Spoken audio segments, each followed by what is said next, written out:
혹시 계단을 오르내릴 때 다리에 힘이 빠진다는 느낌을 받으신 적 있으신가요? 아니면 어쩌다 무거운 물건이라도 들려고 하면 예전 같지 않게 휘청거리거나 문득 내가 왜 이렇게 기운이 없지? 하는 생각이 드시나요?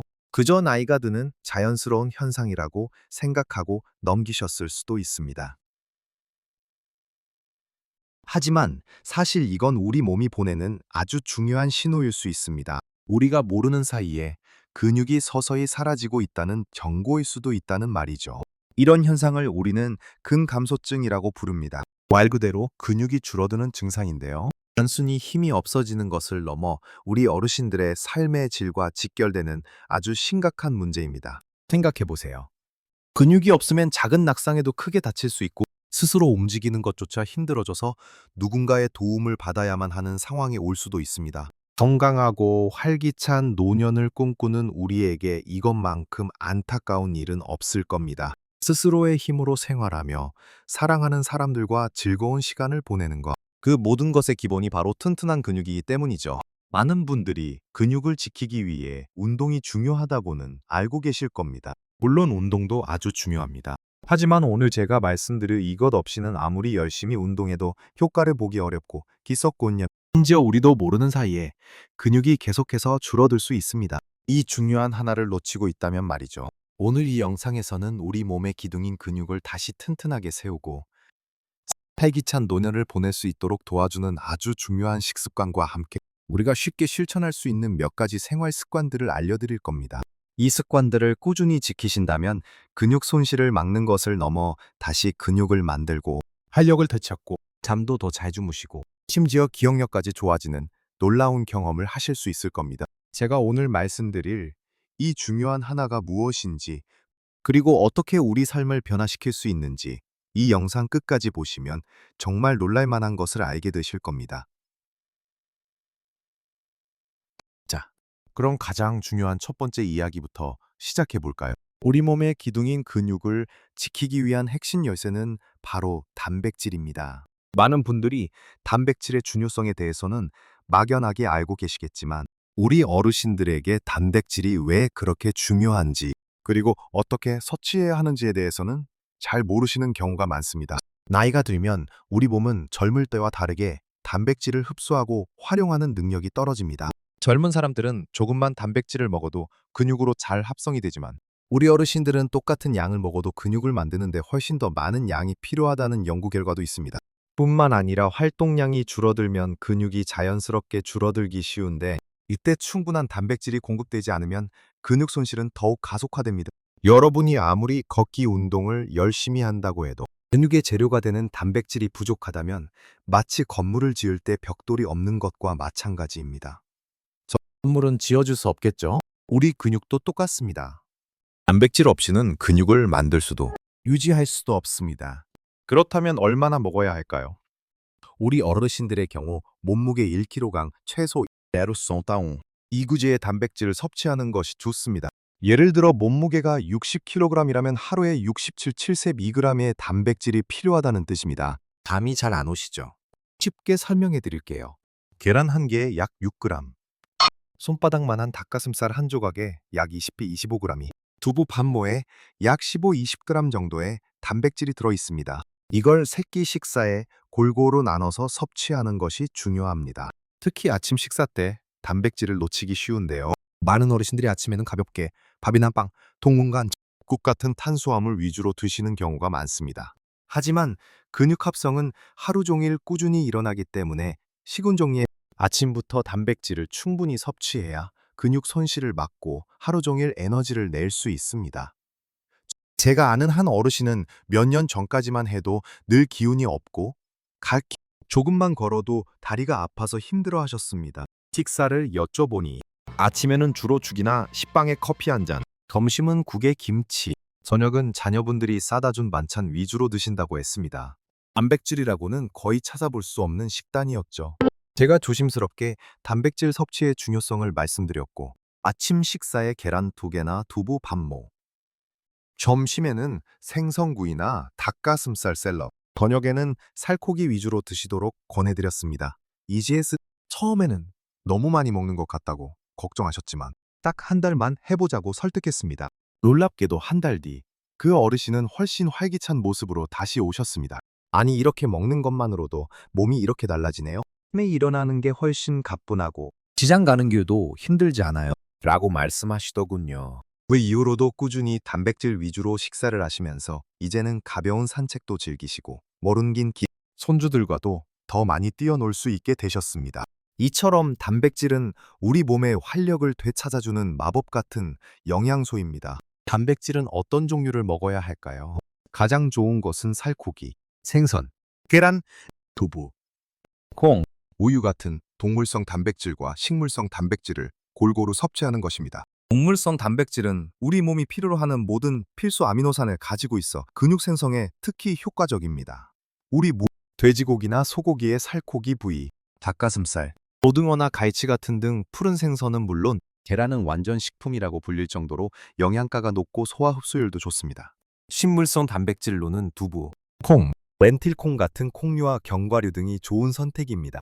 고기나 생선을 드시기 힘드신 분들은 두부나 콩으로 만든 콩국수, 콩두부찌개 등으로 대체할 수도 있습니다. 중요한 것은 한 가지 종류만 고집하지 않고 다양한 단백질 식품을 골고루 섭취하여 영양 균형을 맞추는 것입니다. 많은 분들이 고기를 많이 먹으면 콜레스테롤이 높아진다던데 괜찮을까요? 하고 걱정하시기도 합니다. 물론 포화지방이 많은 부위는 조절해야 하지만 그루고니 살코기 위주로 드시고 조리법을 바꾸면 건강하게 단백질을 섭취할 수 있습니다. 예를 들어 튀기거나 볶는 대신 삶거나 굽거나 찌는 방식으로 조리하는 거죠. 그리고 식물성 단백질과 함께 섭취하면 더욱 좋습니다. 매 끼니 단백질을 충분히 섭취하는 습관. 이것이 여러분의 근육을 지키는 가장 첫 번째이자 가장 중요한 열쇠입니다. 단백질 섭취만큼 중요한 것이 또 있습니다. 바로 근육을 자극하는 저하 운동입니다. 아무리 좋은 재료인 단백질을 많이 먹어도 대개 근육을 사용하지 않으면 그 단백질이 근육으로 잘 바뀌지 않고 다른 형태로 저장될 수 있습니다. 근육을 마치 좋은 흙과 씨앗이 있어도 씨앗을 심고 물을 주지 않으면 싹이 나지 않는 것과 마찬가지입니다. 우리 몸의 근육은 자극을 받아야 성장합니다. 어르신들이 운동하면 걷기나 등산 같은 유산소 운동만 생각하시는 경우가 많습니다. 물론 유산소 운동도 심혈관 건강에 매우 중요하고 함공 운동, 활력을 주지만 근육을 직접적으로 늘리고 강화하는 데에는 저항 운동, 근육을 보스단 근력 운동이 필수적입니다. 저항 운동은 근육에 부하를 주어 근육 섬유가 손상되고 재생되는 과정을 통해 더 강하고 커지도록 만드는 운동입니다. 거창하게 헬스장에 가서 무거운 기구를 들 필요는 전혀 없습니다. 집에서도 충분히 할 수 있는 간단한 저항 운동들이 많이 있습니다. 예를 들어 의자를 이용한 스쿼트가 있습니다. 의자 앞에 서서 앉았다 일어나는 동작을 반복하는 건데요. 이때 무릎이 발끝보다 앞으로 나가지 않도록 주의하면서 천천히 앉았다가 허벅지 힘으로 일어나는 연습을 합니다. 처음에는 10번씩 2세트만 해도 충분하고 익숙해지면 횟수를 늘려갈 수 있습니다. 벽을 짚고 하는 팔굽혀 펴기도 좋습니다. 벽에 기대어 양손으로 벽을 짚고 몸은 앞으로 기울였다가 다시 밀어내는 동작입니다. 이것도 팔과 가슴 근육을 강화하는 데 아주 효과적입니다. 아니면 가벼운 아령이나 물통을 들고 팔을 앞뒤로 움직이는 동작. 탄력 밴드를 이용한 운동도 좋습니다. 중요한 것은 꾸준히 매일 조금씩이라도 근육을 자극하는 것입니다. 제가 아는 한 할머니는 매일 아파트 계단을 걸어 다니시는 것을 운동이라고 생각하셨습니다. 그런데 어느 날 무릎이 아프고 다리에 힘이 빠진다고 하소연하셨습니다. 제가 저항 운동의 중요성을 말씀드리며 의자 스쿼트와 벽 짚고 팔굽혀 펴기를 알려드렸습니다. 처음에는 잘 안 된다고 힘들어 하셨지만 조금씩 꾸준히 하시더니 한 달 만에 무릎 아픈 게 덜하고 다리도 튼튼해진 것 같아요. 하시며 밝게 웃으셨습니다. 유산소 운동과 함께 근력 운동을 병행하는 것이 얼마나 중요한지 다시 한번 깨닫게 된 순간이었습니다. 근력 운동을 할 때는 항상 자신의 몸 상태에 맞춰서 무리하지 않는 것이 중요합니다.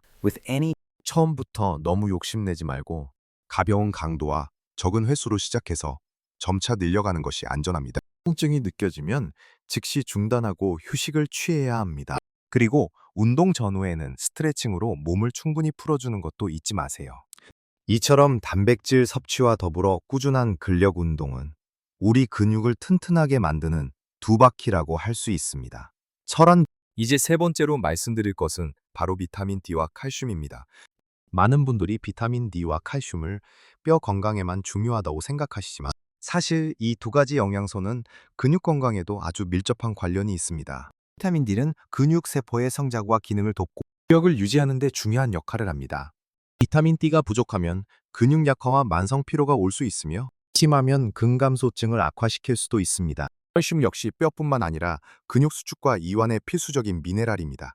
칼슘에서 칼슘이 부족하면 근육 경련이나 저림 현상이 나타날 수 있고 장기적으로는 근육 기능 저하로 이어질 수 있습니다. 우리 어르신들 중에는 비타민 D 결핍이 의외로 흔합니다. 햇볕을 충분히 쬐지 못하는 경우가 많고 나이가 들면 피부에서 비타민 D를 합성하는 능력도 떨어지기 때문이죠. 가장 좋은 비타민 D 섭취 방법은 바로 햇볕을 쬐는 것입니다. 하루에 15-20분 정도 햇볕이 잘 드는 곳에서 산책을 하거나 야외 활동을 하는 것이 좋습니다. 햇볕을 쬐기 힘든 날에는 비타민 D가 풍부한 식품, 예를 들어 고등어, 연어 같은 등 푸른 생선이나 표고버섯, 우유 등을 섭취하는 것도 좋은 방법입니다. 필요하다면 의사나 약사와 상담하여 비타민 D 영양제를 복용하는 것도 고려해 볼 수 있습니다. 칼슘은 우유, 치즈, 요구르트 같은 유제품과 멸치, 시금치, 케일 같은 녹색 채소에 풍부하게 들어 있습니다. 식단을 통해 충분히 섭취하기 어려운 경우 칼슘 보충제를 고려할 수도 있지만 이 역시 전문가와 상의하는 것이 중요합니다. 네 번째로 중요한 것은 충분한 수분 섭취입니다. 근육은 70% 이상이 수분으로 이루어져 있습니다. 우리 몸에 수분이 부족하면 근육 세포의 기능이 저하되고 근육경련이 발생하기 쉽습니다. 심지어 탈수 상태가 되면 근력 자체가 약해지고 피로감이 심해지며 운동 능력도 떨어지게 됩니다. 많은 어르신들이 목마름을 덜 느끼시거나 화장실 가는 것이 번거로워서 물을 적게 드시는 경향이 있습니다. 하지만 갈증을 느낀다는 것은 이미 몸이 탈수 상태에 접어들었다는 신호입니다. 물을 충분히 마시는 습관은 근육 건강뿐만 아니라 소화 기능을 돕고 세스만 후 변비를 예방하며 혈액순환을 원활하게 하고 체온을 조절하는 등 전반적인 신체 건강에 매우 중요합니다. 하루에 8잔 정도의 물을 마시는 것을 권장하지만 개인의 활동량이나 건강 상태에 따라 조절해야 합니다. 한 번에 많은 양을 마시는 것보다 조금씩 자주 마시는 것이 좋습니다. 아침에 일어나자마자 한 잔, 식사 전후로 한 잔, 외출 시 물병을 가지고 다니면서 수시로 마시는 습관을 들이세요. 맹물이 싫다면 보리차나 옥수수차처럼 구수한 차를 마시는 것도 좋습니다. 다만 커피나 탄산음료는 오히려 이뇨 작용을 촉진하여 체내 수분을 배출시키므로 물 대신 마시는 것은 피해야 합니다. 마지막으로 다섯 번째는 바로 충분한 수면입니다. 흔히 우리는 잠을 자는 동안 몸이 쉬는 것이라고만 생각하지만 사실 수면은 근육을 포함한 우리 몸의 모든 세포가 회복하고 재생되는 가장 중요한 시간입니다. 특히 깊은 잠을 자는 동안에는 성장 호르몬이 분비되는데 이 성장 호르몬이 근육을 만들고 손상된 근육 조직을 복구하는 데 핵심적인 역할을 합니다. 충분한 수면이 부족하면 근육 회복이 더디고 근황시고 근육 손실이 가속화될 수 있습니다. 또한 수면 부족은 식욕을 자극하고 신체 활동을 줄게 만들어 근감소증을 악화시키는 요인이 될 수도 있습니다. 우리 어르신들 중에는 불면증으로 힘들어하시는 분들이 많습니다. 밤에 잠을 잘 못 주무시면 낮에 피곤하고 무기력해져서 운동할 의욕도 떨어지기 쉽죠. 건강한 수면 습관을 들이는 것이 무엇보다 중요합니다. 매일 비슷한 시간에 잠자리에 들고 일어나는 습관을 들이고 잠들기 전에는 스마트폰이나 TV 시청을 자제하며 편안한 잠자리를 조성하는 것이 좋습니다. 저녁 식사는 잠들기 2-3시간 전에는 마치고 과식이나 야식은 피하는 것이 수면에 도움이 됩니다.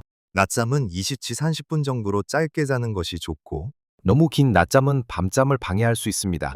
규칙적인 운동은 숙면에도 도움이 되지만 잠들기 직전의 격렬한 운동은 오히려 잠을 방해할 수 있으니 잠들기 4-5시간 전에는 운동을 마치는 것이 좋습니다.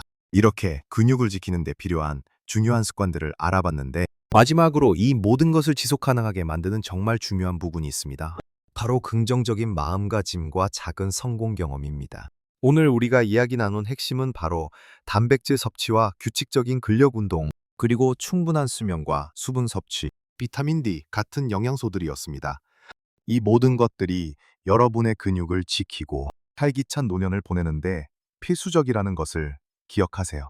하지만 이 모든 변화가 한 번에 이루어지는 것이 아니라는 것을 기억해야 합니다. 때로는 힘들고 지쳐서 포기하고 싶을 때도 있을 것. 그럴 때마다 나는 할 수 있다는 긍정적인 마음을 잊지 마세요. 작은 한 걸음 한 걸음이 모여 여러분의 삶을 더 건강하고 활기차게 만들 겁니다. 마치 작은 씨앗이 시간이 지나 거대한 나무로 자라나는 것처럼요. 오늘 당장 모든 것을 완벽하게 해내려고 애쓰지 않아도 괜찮습니다. 어제보다 단백질을 한 숟가락 더 먹고 5분 더 의자 스쿼트를 하고 물 한 잔 더 마시는 것. 그런 작은 실천들이 쌓여 큰 변화를 만들어냅니다. 제가 아는 한 할아버지는 처음에는 나이 들어서 무슨 운동이야. 여간 그냥 쉬는 게 최고지. 라고 말씀하시던 분이었습니다. 하지만 제가 하루에 계란 2개만이라도 꼭 드시라고 권유했고 처음에는 귀찮아 하셨지만 꾸준히 드시기 시작했습니다. 한 달 정도 지나자 이상하게 아침에 힘이 좀 나는 것 같네? 라고 말씀하시더군요. 그 작은 변화에 용기를 얻으셔서 그 다음에는 산책을 시작하셨고 결국에는 가벼운 아령 운동까지 시작하셨습니다. 이제는 몸이 건강해야 마음도 편안하다며 주변 어르신들에게 운동을 권유하는 전도사 역할을 하십니다. 이처럼 작은 성공 경험이 다음 단계로 나아가는 큰 원동력이 됩니다. 여러분, 우리는 나이가 들어도 얼마든지 건강하고 활기찬 삶을 살 수 있습니다. 근육은 단순히 힘을 내는 도구가 아니라 우리 삶의 독립성과 활력을 지켜주는 가장 소중한 자산입니다. 지금부터라도 늦지 않았습니다. 오늘 제가 알려드린 단백질 섭취와 근력 운동, 그리고 비타민 D와 수분 섭취, 충분한 수면까지 이 5가지 중요한 습관들을 여러분의 일상에 조금씩 녹여내 보세요. 분명 놀라운 변화를 경험하실 수 있을 겁니다. 오늘 이야기 들으시면서 혹시 궁금한 점이나 여러분만의 건강 비결이 있으시다면 아래 댓글로 꼭 알려주세요. 여러분의 이야기가 다른 분들에게도 큰 힘과 영감이 될 겁니다. 서로에게 긍정적인 에너지를 주고받으며 함께 건강해지는 것이 중요하니까요. 이 영상이 여러분의 건강한 삶에 조금이나마 도움이 되셨다면 좋아요 버튼을 꾹 눌러주세요. 그리고 앞으로도 우리 어르신들의 건강하고 행복한 노년을 위한 유익한 정보들을 놓치지 않으려면 구독 버튼도 꼭 눌러주세요. 저는 여러분의 건강한 삶을 늘 응원하겠습니다. 우리 모두가 근육 튼튼하게 활기찬 항원을 보낼 수 있도록 제가 늘 함께하겠습니다. 영상에서 또 만나요.